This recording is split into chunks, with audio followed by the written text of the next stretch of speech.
Good morning, traders. It is Wednesday, February 5th. So this has been on my mind a little bit. 40.9% of you who watch my analysis here haven't yet subscribed to my channel. If I could ask you for a favor before I get started, if you like the content here, if you like what I share and you want to support my channel, the free, simple way to do that is by hitting the subscribe button.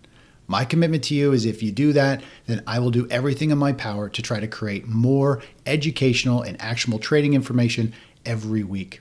Taking a look at the charts, equities are a little mixed. We got the Russell 2000 up slightly. We've got the NASDAQ down the most, down about 0.7%. Just starting to kind of shake things up and move. If we take a look at the QQQ in pre-market, we just kind of zoom into the 10-minute chart here. If we take a look, you can see we are set to open lower this morning. We closed right over here yesterday. We're trading lower, so we're going to have a gap down. Again, I'm a fan of gaps to the downside when we are in a rising tide environment, which in an uptrend, which our markets are still holding in an uptrend. As we know, gaps get filled, meaning the market should want to rally back up and fill that gap. And if we take a look at a few other things, when we look at sentiment, so we're having a gap down today because people are fearful, they're dumping shares and they're getting out, which is interesting because yesterday we actually had FOMO. Everybody was piling in yesterday. And now today we're kind of having more people have doubt about the markets pulling back. And if we look at the sentiment chart on the SPY here, you can see we've got these red bars, and red bars signal people are very bearish and they're betting on the downside. We had a dip back over here. And when the market's scared and it's shaking people up, typically it wants to go the opposite direction shortly after. So I'm a fan of seeing these red bars. This is telling us people have dumped their shares, they're getting out, and the markets are holding up. If we look at the NASDAQ, it's similar. We've got red bars as well, a few more people fearful of this space simply because it's got more of the Magnificent Seven. It's got more of the emotional average traders in there, and they're easier to spook and get out of a bull market. Get shaken out with news and events and things like that. And so we see that a little bit more in the mass psychology or the stocks that the masses kind of hold. So that's kind of interesting to see. And when we got this fear in the market, they're dumping shares. That's going to create the market open lower this morning. Well, maybe it'll recover by the opening bell, but we'll see. But again, we want to kind of see this fear. This fear means we're actually probably going to see it get bought up. And it's just the general public dumping shares, kind of moving the price lower temporarily. So that's what we're kind of at. If we take a look at bonds are trading up this morning about 0.6%. If we look at the daily chart, having a nice pop and expansion. We'll see how this unfolds. Again, in the grand scheme of things, bonds are still kind of in a downtrend, and it's just a reaction high, meaning it got oversold. Now it's having a bounce, a reaction high. Shorts covering, people getting long, and it just kind of creates a pop-up. It is coming right into resistance. If we look at this high, it's a significant pivot low. There was a little cluster here. We had a low over here and lows over here. So it is coming into resistance as well, and we'll see how that actually shakes out over the next couple sessions if it reverses and potentially sells back down.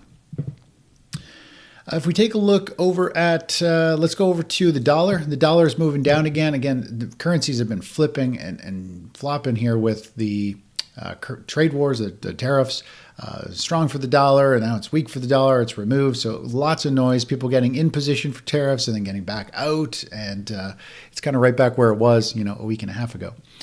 If we take a look over at gold, it is trading higher. We are seeing gold move up and push to that next kind of level. We can take a Fibonacci level from this recent low. Let me just draw here. So gold makes a series of rallies, pauses, and we've had another pause here. If we use Fibonacci here, extension, we go from the low and we go up to this high and down to this low. We can carry that forward to see where that price level will go. You can see we've come up. We hit this 618, actually had a good sell-off there 2 days ago. It rebounded. The upside target is around that 3050, 3057, somewhere up there. Again, these are just rough numbers. When you give a target for something, it really is just an area, give or take a few bucks either direction. It's not specific like 57.50 to the penny. I know some of you are very adamant on exact prices, but it's just a general area of where momentum should run to or stall out or all of that stuff. There is no really that precision in the market. Sometimes it is to the penny. It is pretty amazing, but don't expect it. Just get close to an area, be happy with it, and manage positions kind of there.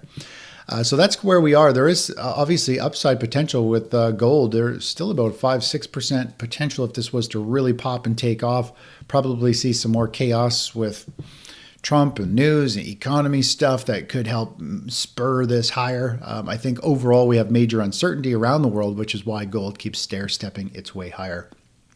And is that defensive play. And again, this is why I've been talking about gold for a long time, saying physical gold is the place to be. Don't get into silver. Don't get into miners. Those are just aggressive trades, and they generally will underperform in this market condition. Gold is making new all-time highs. If we were to look at let's just look at SILJ, which I think I showed this before. SILJ, down huge, nowhere near the highs, down 20-something%, all because, it's just the wrong play. This part of the reason why you guys are part of the newsletter, so you can follow along and avoid this and just go where the more consistent money is. And if we go back to gold, I know a lot of you want, and I know a lot of you are in the gold miners and silver miners because you want to make more money, and gold doesn't excite a lot of you. But if we go back to, let me just pull up GLD. Let me just grab gold. If we grab gold, yes, it moves slow. Percentage-wise, 5% doesn't excite some of you. I know some of you are very aggressive, but you can buy a 2x ETF. You can buy a 3x ETF. You can buy options on gold. So you can amplify it to be the same as a gold stock, have the same movement, except for you get the consistency and the accuracy of winning trades trading gold. And that's the whole point of our strategy here is we trade what's most consistent, has the highest probability of us making a trade. And then you can apply as much leverage to you want. I don't apply leverage to this strategy, but we have users who trade 2x, 3x, options. Some of you even trade futures on these. So you can really ramp it up. It's not about using leverage, in my opinion. Our leverage is the compounding. We make a gain, and then the next trade, we put in all the capital, we reinvest it, and we're compounding. The compounding gives us that growth without using leverage and expanding our overall volatility of our account. So we get the best of both worlds. Leverage without the compounding is our leverage, but it doesn't increase our overall risk and volatility that an ETF would do, a leveraged ETF. All right, let's take a look at the rest of the markets. Crude oil down 1% this morning, continuing to fizzle out. Again, oil has not been really on our radar for a long time. It's just really sideways in a very noisy range. We had news create a kind of a blip and a spike higher and short covering, and it's kind of fizzling back out. Overall, nothing too exciting there. And when we look at the long-term trend of the market, this is a little pullback really on the weekly chart, and we could very easily want to push higher here. I do think the markets are getting tired and stalling out, but it doesn't mean that they're going to, and it doesn't mean that we bet against the market. This could be seen as a little bull flag, and we could have that next push up, which we are positioned for and primed and ready. So if we do get that push, it'll be very interesting to see which sectors and how the market sentiment shifts. If we see the mass psychology and everyone pile into the markets, and it could be a sign that we're like right near a major top. If the ARK ETFs and Bitcoin, all that really take off, that to me is going to be mass psychology. People are super bullish. They're complacent. They don't realize the market is weak, even though we're hitting new all-time highs. And usually all the people pile in, the general public pile in near the top, and then we'll go into a much bigger correction this year, which is what we've been expecting. All last year, we've been talking about 2025 should be a very volatile, tough year. It could be huge sell-offs in a lot of asset classes, most of them. Anyways, that's it for now. Talk to you soon. Bye-bye.